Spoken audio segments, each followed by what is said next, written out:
تم دیکھنا ہر ملک میں اسلام غالب آئے گا۔ تم دیکھنا ہر ملک میں اسلام غالب آئے گا، پھر پاک سے پاکیزہ تر میرا وطن ہو جائے گا۔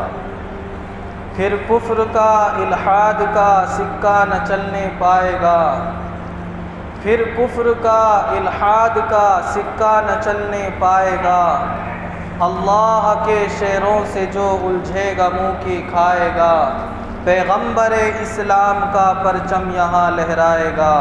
اسلام غالب آئے گا، اسلام غالب آئے گا۔ اب زور چل سکتا نہیں ہرگز یہاں شیطان کا، اب زور چل سکتا نہیں ہرگز یہاں شیطان کا۔ یہ ملک ہے اسلام کا، یہ کہف ہے ایمان کا، یہ دائمی اور مستقل قانون ہے قرآن کا۔ قانون یہ رحمان کا ہرگز نہ بدلا جائے گا۔ اسلام غالب آئے گا، اسلام غالب آئے گا۔ اے مالک ارض و سما تیرا ہی تو احسان ہے، اے مالک ارض و سما تیرا ہی تو احسان ہے۔ دیکھ لو گردش میں پھر توحید ہی کا جام ہے، ہاتھ میں قرآن اور پرچم اسلام ہے، دل میں محمد مصطفیٰ صلی علیہ کا نام ہے۔ اس نام کی برکت سے باطل کا نشان مٹ جائے گا۔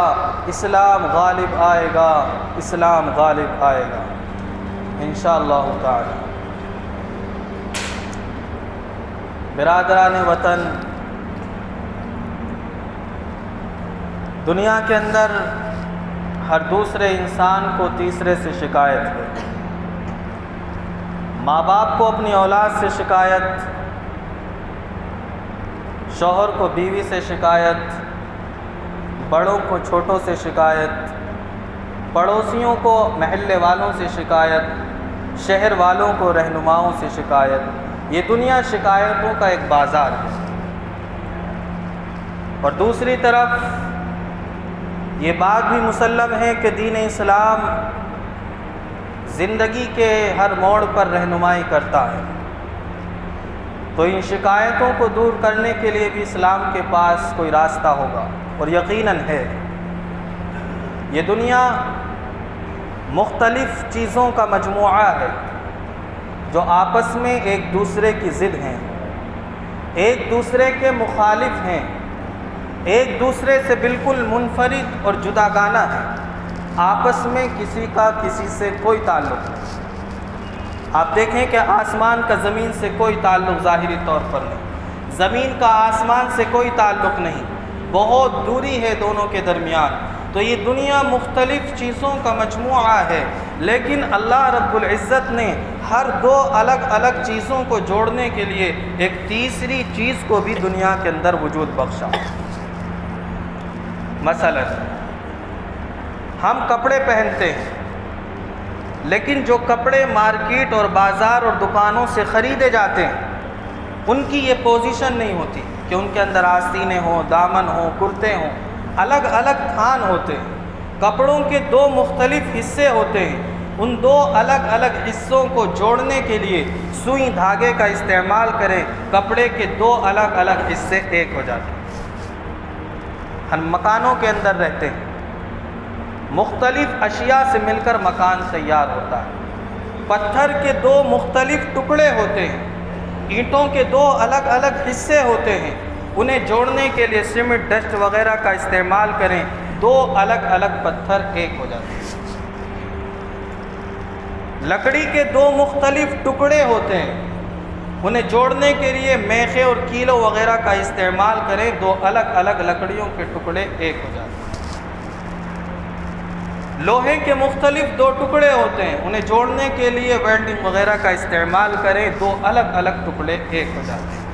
تو دنیا کی مختلف چیزوں کو جوڑنے کے لیے اللہ رب العزت والجلال نے ایک تیسری چیز کو بھی وجود بخشا، جس سے ان کے اندر اپنائیت پیدا ہو جاتی ہے۔ اسی طرح ہم اپنے بدن پر غور کریں کہ اللہ رب العزت نے انسان کے بدن کے اندر 360 جوڑ بنائے ہیں۔ اور مختلف اعضاء بدن کے اندر ہوتے ہیں، مختلف انگوں اور اعضاء اور حصوں سے مل کر انسان کا جسم تیار ہوتا ہے۔ سب کی بناوٹیں بھی الگ، سب کی جگہیں الگ، سب کے کام الگ، لیکن اللہ رب العزت نے ان کے درمیان بھی کسی چیز کو پیدا فرمایا۔ مثلا کان سنتے ہیں دیکھتے نہیں، آنکھیں دیکھتی ہیں سنتی نہیں، زبان بولتی ہے سونگتی نہیں، ناک سونگتی ہے بولتی نہیں، ہاتھ پکڑتے ہیں چلتے نہیں، پاؤں چلتے ہیں پکڑتے نہیں، دماغ سوچتا ہے دھڑکتا نہیں، دل دھڑکتا ہے سوچتا نہیں۔ سب کی بناوٹیں بھی الگ، آنکھوں کے بنانے کا انداز الگ، کانوں کے بنانے کا انداز الگ، ہاتھوں کے بنانے کا انداز الگ، پاؤں کو بنانے کا انداز الگ، دل کو بنانے کا انداز الگ، دماغ کو بنانے کا انداز الگ، سب کی بناوٹیں الگ، سب کی جگہ الگ۔ کان الگ جگہ اللہ نے فٹ فرمائے، آنکھیں الگ رکھی، پاؤں الگ رکھے، ہاتھ الگ رکھے، دماغ الگ رکھا، دل الگ رکھا، بناوٹیں الگ، سب کی جگہیں الگ، سب کے کام الگ، کسی کا کام سننا، کسی کا دیکھنا، کسی کا سوچنا، کسی کا دھڑکنا، کسی کا پکڑنا، کسی کا چلنا۔ تو ہمارا بدن مختلف چیزوں سے مل کر بنا، سب کے الگ الگ کام ہیں، لیکن اللہ رب العزت نے ان کے درمیان بھی ایک تیسری چیز انہیں جوڑنے کے لیے بنائی ہے۔ اگر وہ چیز کا استعمال صحیح ہوتا ہے تو اللہ رب العزت کی نگاہوں کے اندر وہ انسان قابل قبول ہوتا ہے، اور پیار و محبت سے مختلف اعضاء، مختلف انگ جسم کے کام کرتے ہیں۔ اور وہ تیسری چیز اللہ نے بنائی ہے روح۔ جب بدن کے اندر روح ہوتی، آپ کسی کے تھپڑ مارے تو انتقام کے لیے آپ کا ہاتھ بھی اٹھے گا، بدلہ لینے کے لیے آپ کے پاؤں بھی دوڑیں گے، اس کے خلاف سوچنے کے لیے دماغ بھی چلے گا، اس کے خلاف نفرت کا بازار دل کے اندر بھی گرم ہوگا۔ تھپڑ تو چہرے پر لگا، لیکن ہاتھ کیوں اٹھتا ہے، پاؤں کیوں چلتے ہیں، دماغ کیوں سوچتا ہے، دل کے اندر ایک نفرت کا بازار کیوں گرم ہوتا ہے؟ اس لیے کہ اللہ رب العزت نے ان کے اندر اپنائیت پیدا کرنے والی ایک تیسری چیز روح بنائی۔ جب تک روح بدن کے اندر موجود رہے، سارا بدن ایک ہو کر کام کرے۔ پیٹ کے اندر درد ہو جائے، آنکھوں سے آنسو بھی بہتے ہیں، پاؤں بھی اسپتال کی طرف جاتے ہیں، منہ سے دوائی بھی کھائی جاتی ہے، درد تو پیٹ کے اندر ہوا، یہ کام پیٹ کو کرنے چاہیے تھے، لیکن چونکہ اللہ نے جوڑنے کے لیے روح بنائی ہے تو پورے جسم کا درد، پورے انگ کا درد، اگر جسم کے کسی حصے کے اندر دکھ ہوتا ہے تو پورا بدن بے چین ہو جاتا ہے، پورا بدن حرکت کے اندر آ جاتا ہے۔ اللہ تبارک و تعالیٰ نے 360 مختلف جوڑوں کو ایک کرنے کے لیے ایک روح بنائی ہے۔ جب تک بدن کے اندر روح رہے گی، ہاتھ کے اندر تکلیف ہو بدن بھی محسوس کرے گا، دماغ بھی محسوس کرے گا، اور دل بھی محسوس کرے گا۔ جس دن یہ جوڑنے والی چیز ختم کر دی جائے، آپس میں ایک دوسرے کے لیے پرائے ہو جائے۔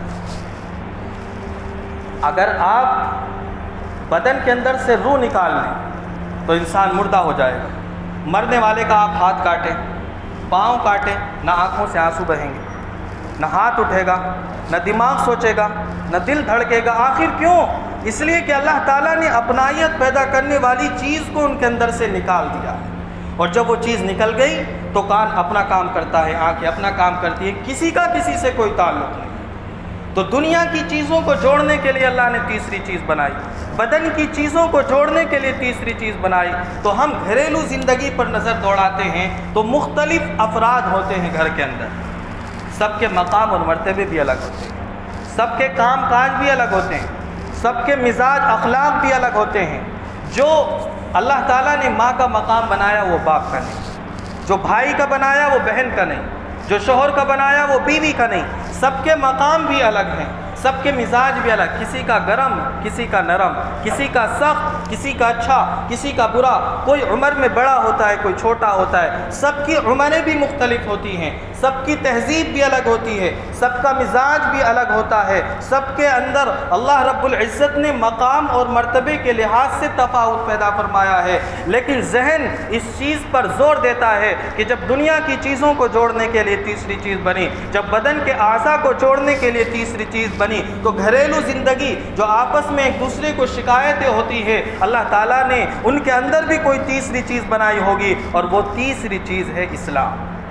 جب زندگی کے اندر دین ہوگا تو شوہر بیوی آپس میں ایک دوسرے کے حقوق کو سمجھیں گے، جب زندگی کے اندر دین ہوگا تو چھوٹے بڑوں کا احترام کریں گے، جب زندگی کے اندر دین ہوگا تو بڑے چھوٹوں پر رحم فرمائیں گے۔ اگر گھر کے نظام کو ہم صحیح چلانا چاہتے ہیں تو اس کو جوڑنے کے لیے اللہ تبارک و تعالیٰ نے پیار و محبت کو پیدا کرنے کے لیے ایک دین کا راستہ بنایا ہے کہ جب گھر کے اندر دین ہوگا تو آپس میں گھر والوں میں اگر کسی ایک کو تکلیف پہنچتی ہے تو پورے گھر کی تکلیف، کسی ایک کو خوشی پہنچتی ہے پورے گھر کی خوشی، کسی ایک کا نقصان ہوتا ہے پورے گھر کا نقصان، کسی ایک کو فائدہ ہوتا ہے پورے گھر کا فائدہ ہے۔ آپس میں مختلف مقام رکھنے کے باوجود، مختلف عمریں رکھنے کے باوجود، مختلف مزاج رکھنے کے باوجود، جس طرح جسم کے اعضاء کہ کان کا کام الگ، آنکھ کا کام الگ، مختلف اعضاء روح کی موجودگی میں ایک ہو کر کام کرتے ہیں، اگر گھر کے اندر دین ہوگا تو مختلف مزاج ہونے کے بعد بھی ایک ہی رائے پر لبیک کہا جائے کہ باپ نے جس کام کا حکم دے دیا اولاد نے کہا لبیک، ماں باپ نے جس کام کا حکم دے دیا چھوٹوں نے کہا لبیک۔ تو اس طریقے سے اللہ تبارک و تعالیٰ نے پیار و محبت کو پیدا کرنے کے لیے ایک دین بنایا ہے۔ اگر ہماری زندگی دین سے خالی ہوگی، چاہے ہمارے پاس مال کتنا ہی ہو، چاہے دنیاوی تعلیم کتنی ہم نے حاصل کر لی ہو، پیار و محبت پیدا نہیں ہو سکتی۔ پیدا ہونے کے لیے اللہ تبارک و تعالیٰ نے دین بنایا۔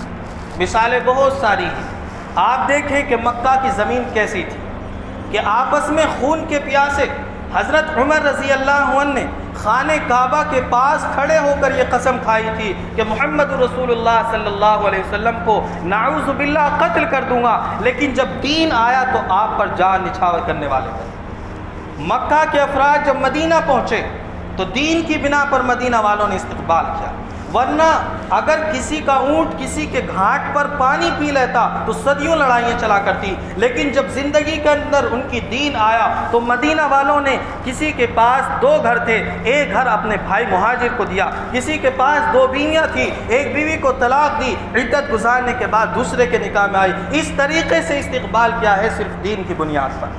آپس میں وطنی کوئی تعلق نہیں تھا، علاقائی کوئی تعلق نہیں تھا، کوئی رشتہ داریاں نہیں تھی، کوئی دوست احباب نہیں تھے، صرف دین ان کی زندگی میں تھا جو محبت کے لیے کافی تھا کہ اپنے گھروں کے مختلف حصے کیے، اپنی بیویوں کے مختلف حصے کیے، اپنی جائیداد کے مختلف حصے کیے اور اللہ رب العزت کے دین کے مطابق زندگی گزارنے کی کوشش کی۔ اگر وہ دین ہم اپنے گھر کے اندر پیدا کریں گے تو ہمیں کسی سے کوئی شکایت نہیں ہو سکتی۔